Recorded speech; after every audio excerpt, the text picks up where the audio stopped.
Well, first things first, did you get to wear the crown earlier? No, it's in here somewhere though. They had the celebration on Luke this morning.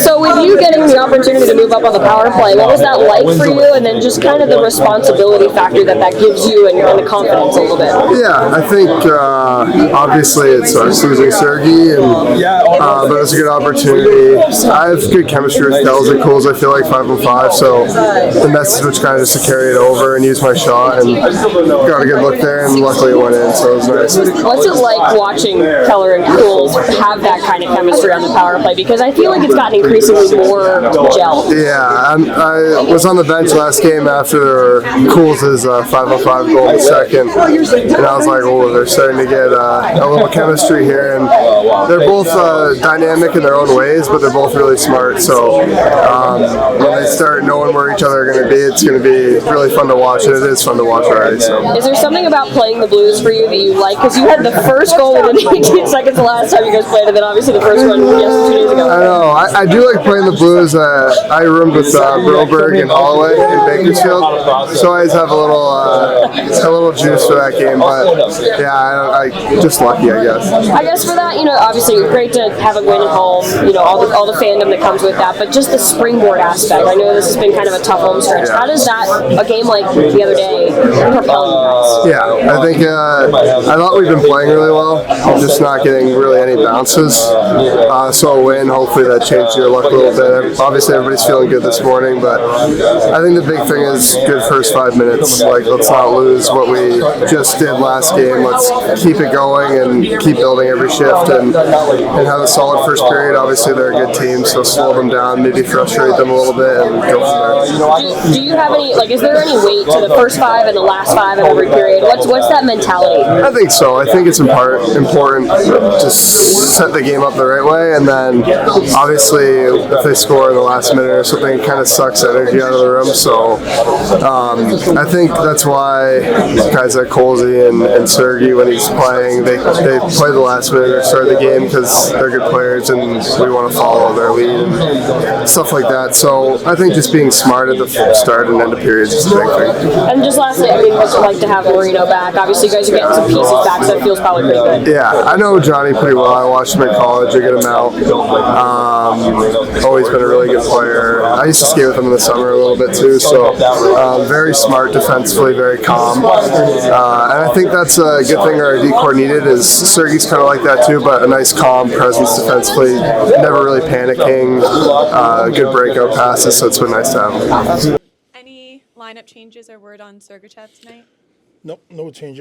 No change.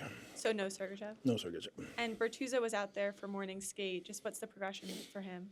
But he's progressing well. He's a hell of a pro.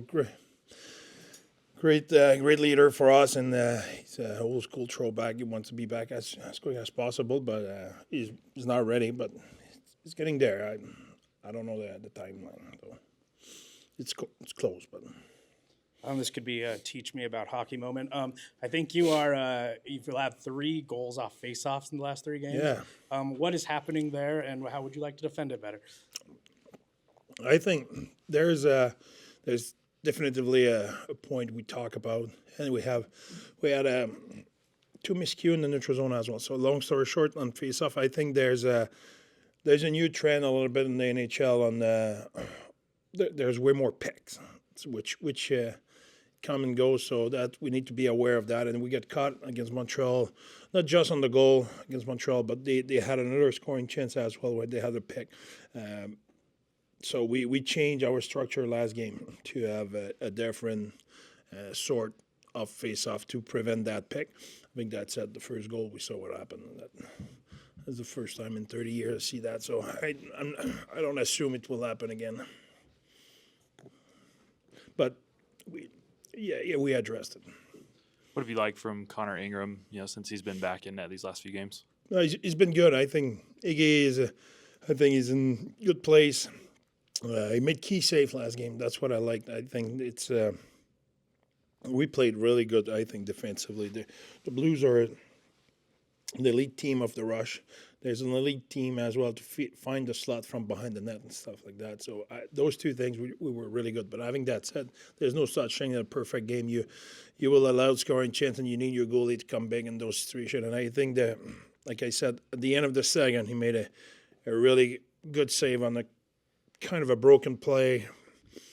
Kind of stuff happened, and he made it great save, glove side. And starting the third, we made a miscue in our coverage, and they had a cross-ice play for Suter, and he made a key save as well. I think those two moments in the game kind of sell you down as a team and say, okay, here, because breakdown will happen. We had chance, they had chance. It will be like that against Winnipeg. I'm not pretending tonight we'll keep them at zero scoring chance. They will have scoring chance. You need your goalie to come up big. The point is to limit those breakdown, limit those scoring chance, but playing with as well a good momentum and a good confidence mentally, not playing to not make mistakes. The Jets have, I think, the most shutouts in the NHL right now, including one against you guys. What's the plan to generate offense? We're one of the best team in the NHL.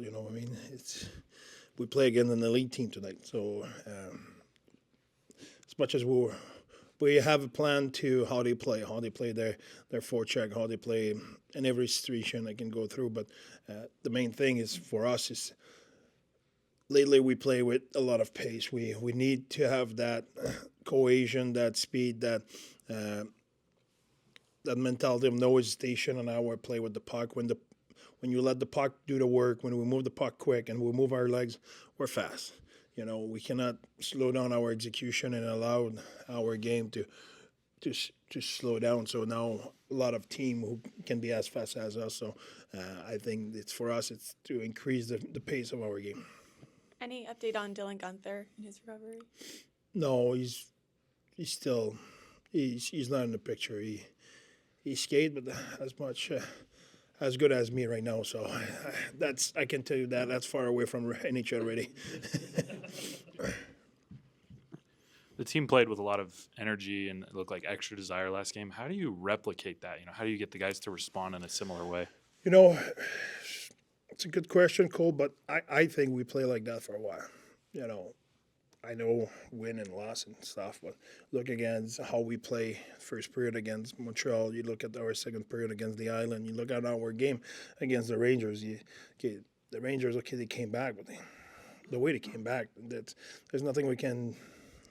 Not nothing we can do. That's not true, but it's not like we didn't have pace or energy. I trust our team get kind of attached to that way to play, or get kind of in love with the process, and we can play with that same pace. Having that said, I told you that after each game, the opponent has a say in the game. As much as we want to play our A game, Winnipeg, pretty good team. They won't let us run them over and dominate the 60 minutes. So we need to have an answer when problem will arise.